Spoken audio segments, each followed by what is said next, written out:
What is friendship made of? Aristotle said a friend is another self.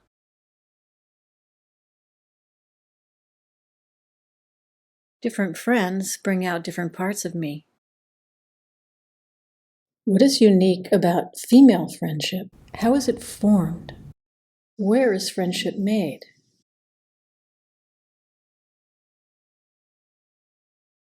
I'll never forget my first experience of the bliss of friendship when I was 11 years old and Dolores Leak came to stay at my house, and we talked late into the night.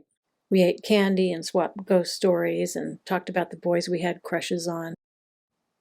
It was my first experience of getting high on conversation. Although I wouldn't have understood it at the time, I think it was my first experience of feeling really seen. I started thinking about female friendship when we were a few months into the pandemic. Like so many people, I was only seeing my friends one at a time in the backyard. We would sit in these old wooden rockers and talk about how we're dealing with this new reality. There was a lot of frustration and sadness, but there were also moments of real connection and joy. My circle of friends got smaller and we saw each other less often, but our conversations grew more animated and our time together more precious. I spent a lot of time thinking about connection, and I found myself wanting to honor my friendships with women. I decided to try to make a painting about friendship. What would I discover if I painted Linda and Laura? What kind of synergy or energy would be created between these two friends of mine? Even though they didn't know each other, they were connected through me. And what would it be like to put them together in a painting?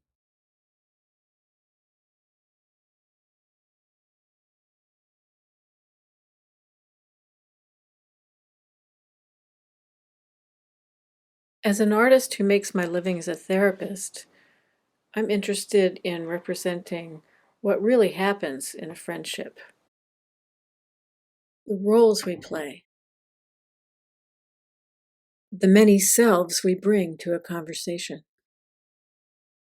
Not just the good times, but the difficulties as well. I'm interested in what lies beneath the surface, the depth, the complexity. I'm interested in how we know ourselves by seeing ourselves reflected in our closest friends, in our similarities, and also in being seen by them. And then sometimes there are ruptures. We lose each other.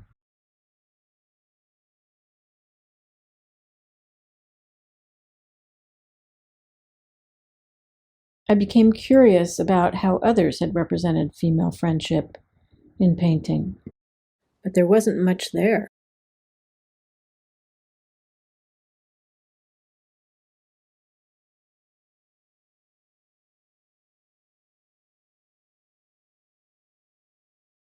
I found somewhat more paintings of relationships between men.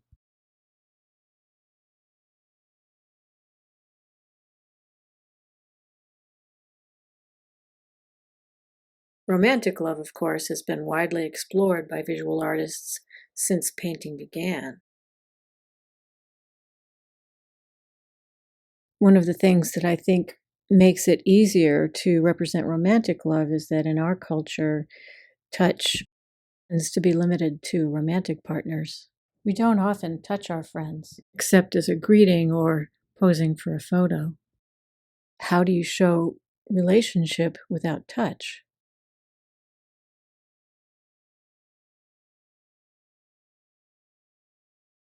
Besides using touch, then how could I show the psychology and nuance of relationship?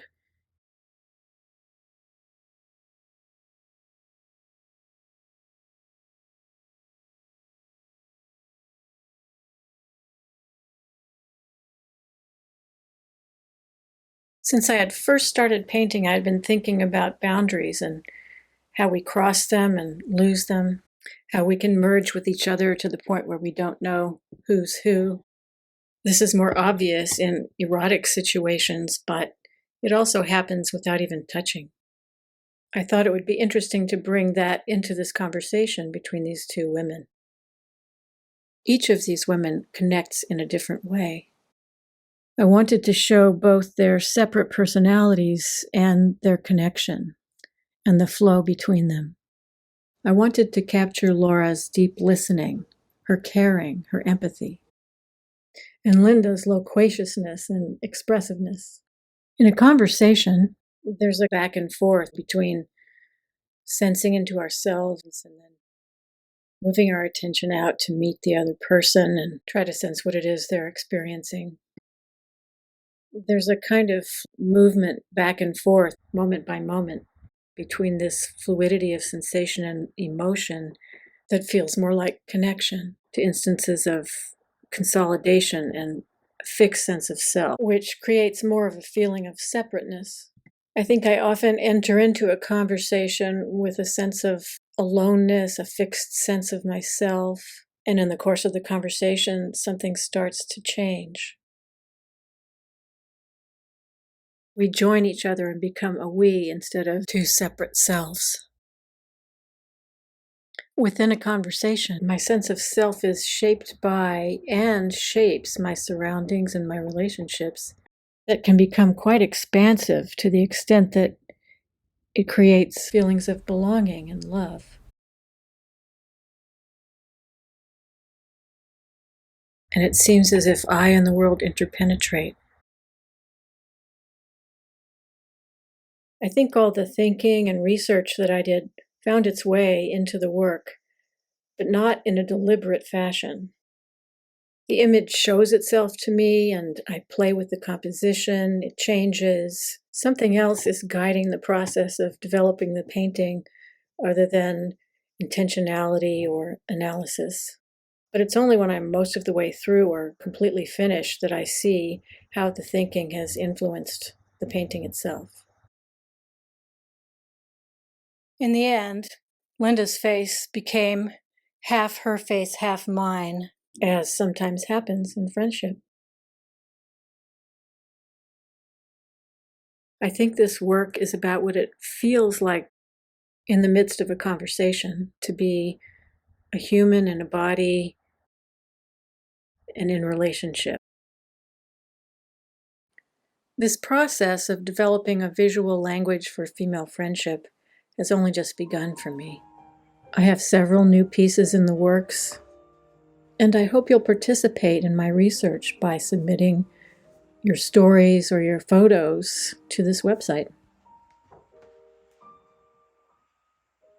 Further down on this page, I've given you some ways to do that.